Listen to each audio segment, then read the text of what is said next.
Альхамдулиллахи Раббил Аламин, вассалату вассаламу аля набийна Мухаммадин, ва аля алихи ва асабихи аджмаин. Ассаламу алейкум ва рахматуллахи ва баракатуху. Дин кардашларым, дорогие братья и сестры, такой сегодня особенный день. Тот день, когда мы, наверное, его не ждем, скорее всего, можно сказать так. Потому что нам каждый день Рамазана так дорог, что мы не хотим отпускать это в гости. Һәр көн безнең өчен кадерле Рамазан айында. Һәр төн безнең өчен кадерле Рамазан айында. Шуңа күрә бер яктан без бу көнне, бәйрәм көнен көтәбез, ә икенче яктан без ошбу улуг кунагыбыз белән сау булышырга, ягъни аны озатырга теләмибез. Ни кызганыч. Ни кызганыч, җәмәгать, Рамазан айы. Рамазан айы шундый ай, Пәйгамбәребез саллаллаху алейхи ва саллям әйтте: "Ман қама Рамадана иманан ва ихтисабан".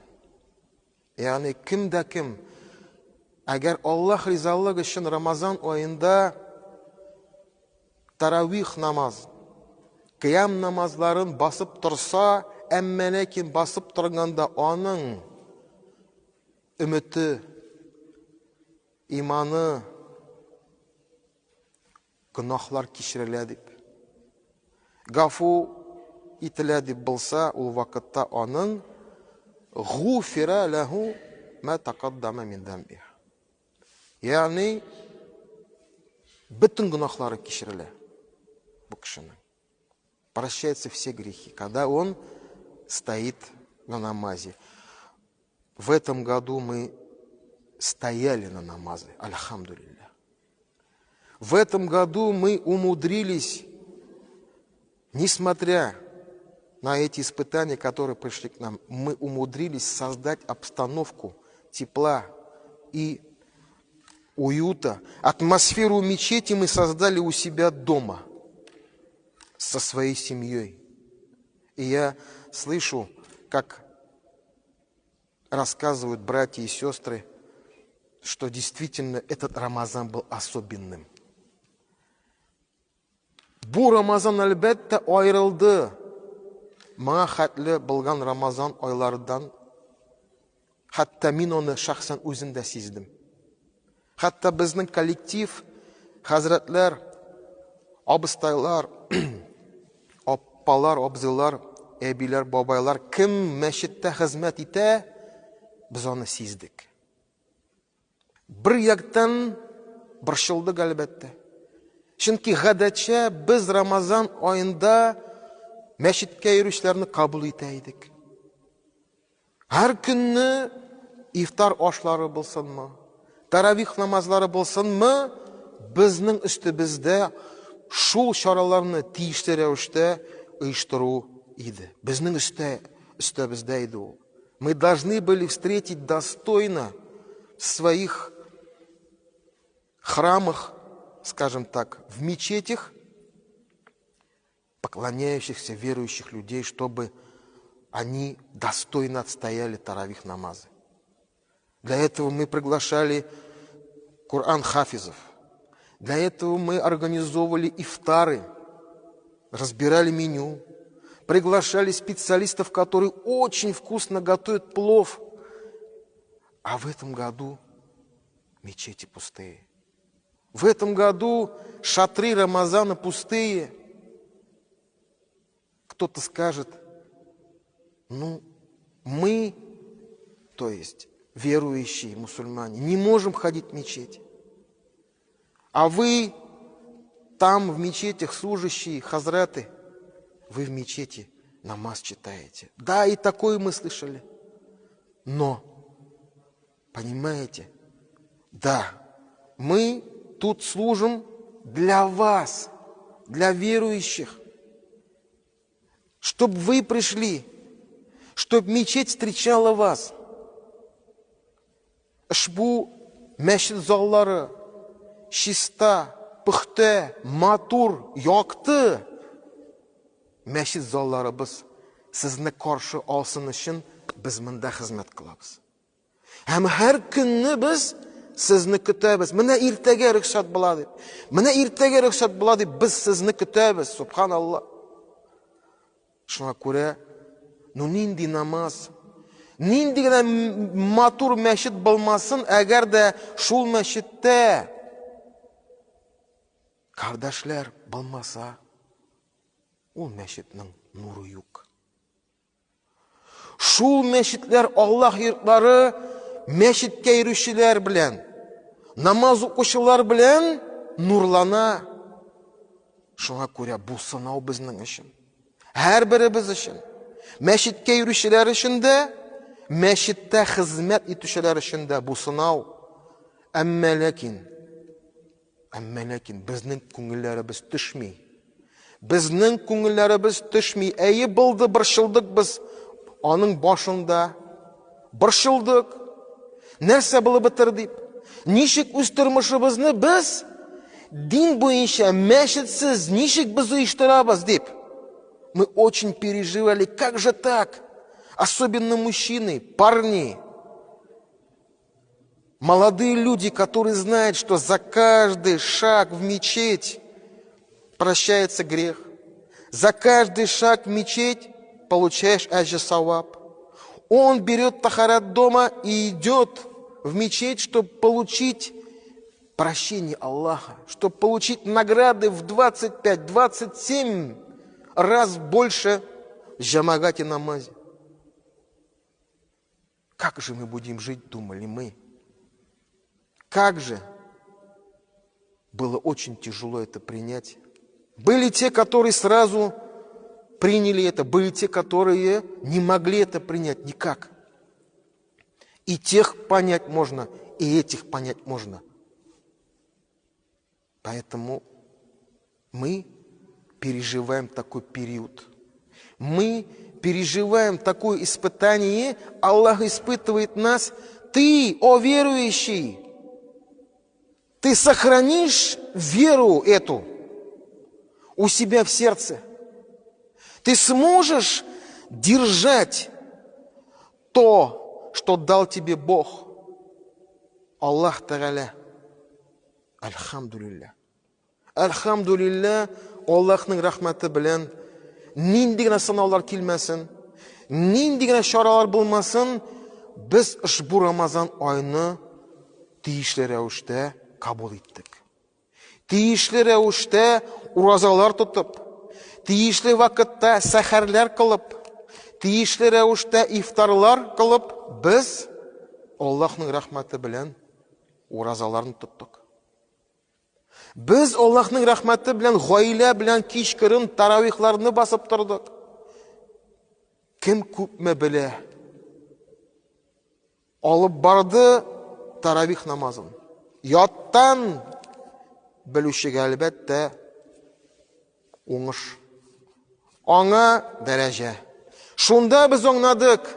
Безгә Коръән күбрәк атларга кирәк дип. Шунда без аңладык, чөнки моңа хәтле без гел Коръән хафиз артыннан гына намаз укыйдык мәчеттә. Ә без монда үзебез, без әтиләр, бабайлар, без басып торабыз, безнең артыбызда гаилә, монда малайлар, артта кызлар, тормыш иптәшебез. Ничек без бу намазны алып барабыз? Нинди рәвештә күпме без Коръәннән беләбез? Күбрәк әтиләргә, бабайларга, иләребездә булган имамнарга дип инде хәзер әйтәбез. Мына безгә бер билге. Здесь мы поняли, что даже дети наши знают больше, чем мы, Коран. Это радует. Приятно это, что наши дети в классе, в нашем тахфизе учатся. Что наши дети, когда мы что-то подзабыли в Коране, они нам подсказывают, альхамдулилля, где такое могло быть? Разве в мечети мы могли это узнать? Мы это узнали только дома, когда стояли на таравихе, намазе. Когда сами, что наизусть мы читали, значит, знали, читали, и вдруг мы забылись, и вдруг кто-то подскажет тебе аят. Как приятно это! что, альхамдулилля, что есть продолжение, что твой сын подсказал тебе в этой суре твой забытый аят. Это наши труды. И дальше будем трудиться. Альхамдулилля. Жамагат нишик кына ауыр болмасын. Нишик нинди генә сынаулар килмәсен, без ушбу Рамазан мухитын сакладык, альхамдулилля. Тырыштык, уразаларыбызны тоттык, кыямнарны торгыздык, альхамдулилля. Анардан тыш әле изгелек кылдык. Безнең кардашларыбыз 65-тән арткан, инде алардан да өлкәнрәк, әмма ләкин мәчеткә йөрүче кардашларыбыз. Авыр булса да ураза тотам, авыр булса да таравих басам дигән безнең әби бабаларыбызны без онытмадык, альхамдулилля. Аларга һәр көнне кайнар ризык пешереп, иләренә тараттык. Аллаһның рәхмәтләре яусын волонтерларга. Шундый сүз волонтер. Кардашлар, братья, которые нашли время, нашли ГСМ, бензин, взяли эти 3-4 пакета и повезли по адресам, стучались в двери. Ассаляму алейкум, бабай, как дела? Хорошо, уразу держим. Соблюдая все меры, которые сегодня, требуется от нас. Мы передавали эту горячую пищу, чтобы они могли вкусить, сделать ифтар. Я думаю, это очень хорошо со всех сторон, потому что это не просто ман фаттара саиман, мы говорим, да? Ман фаттара саиман, тот, кто будет разговлять постящегося. Есть такой хадис, мы знаем, тот, кто будет разговлять постящегося. Кем агар ураза тотучы кешенең авыз ачтырса аңа, ифтар кылса, аңа шул ук әҗер савап языла. Ему, кто разговлял постящегося, награда такая же, как у самого постящегося. А у него еще у самого пост, у него двойная награда получается за пост. И кто получает эти награды, иншаллах? Тот, кто проплатил этот день. Тот, кто развозил в этот день. Тот, кто готовил в этот день. Иншаллах. И тот, кто это все организовал, иншаллах, будет награда. Аллах Тааля щедрый. Он щедрый. Он дает. Нам только надо быть щедрыми тоже в своих делах. Нам только надо быть сильными. И иншаллах этот Рамазан показал, насколько мы действительно сильны, действительно упрямы в благих делах. Упрямы в благих делах. Аллах Тааля безгә күрсәтте. Шуңа күрә Рамазанның ахырында без һәрберебез үзебезгә нәтиҗә кылабыз. Нәтиҗә. Хасибу анфусакум. Умар радиллаһу анху шулай әйтте. Үзегезгә хисап кылыгыз дип әйтте. Сами себя отчитывайте. Кабля ан тухасабу. До того, как вас отчитают. Кыямат көнендә хисап кылуга җиткәнчә, бүген менә син исән сау, үзеңә хисап кыл. Нәрсә эшләдең син Рамазан аенда? Нинди гамәлләр кылдың син? Бу бик җитди мәсьәлә. Шуңа күрә һәрберебез әлбәттә үз-үзебезгә хисап кылабыз. Нәрсә эшләдек без? Ничек эш бу Рамазанны без алып бардык? Альхамдулилля, Аллага шөкер. Аллаһ Тааля безгә һәрберебезгә инде иман хидаят бирсен. Һәм ай дәврендә без Аллаһтан сорадык. Нәрсә? Тақвалыкка ирешергә дип. Тақвалыкка ирешергә дип Аллаһтан сорадык.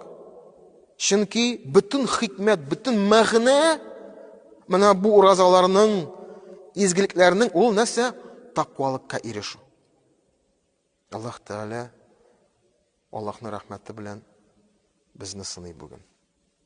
Ничек без үзебезне мына шундый чарада, мына шундый вакытта, мына шундый сынауда үзебезне күрсәтәбез. Хөрмәтле дин кардашларым, шәһәрдашларым, туганнарым, сезне чын күңелдән ушбу ураза гаит бәйрәме белән котларга рөхсәт итегез. Аллаһ Тәгалә тоткан уразаларыбызны, торган таравих кыямнарыбызны, кылган изгелекләребезне, бөтен гыйбадәтләребезне кабуллардан кылсын. Аллаһ Тәгалә безгә һәрберебезгә иман, хидаят бирсен. Таквалыкка ирешергә насип итсен. Һәм безгә моны шулай ук бердәм булып, киләсе Рамазан аен мәчетләребездә каршы алырга насип итсен. Киләсе Рамазан айларны мәчетләребездә таравихлар укып, ифтарларда катнашырга безгә Аллаһ насип итсен. Һәрберебезгә исәнлек, саулык, сәламәтлек, үз ара мәхәббәт, үз ара бер-беребезне хөрмәт итеп, дус булып, кардәшләр булып, бер-беребезгә булышып, бер-беребезгә ярдәм итеп, Аллаһның бәрәкәтендә безгә яшәргә насип итсен. Тaqabbalallahu minna wa minkum. Kul ghamin wa antum bi khayr. Тагын бер кат котлыйм сезне. Ассаламу алейкум ва рахматуллахи ва баракатух.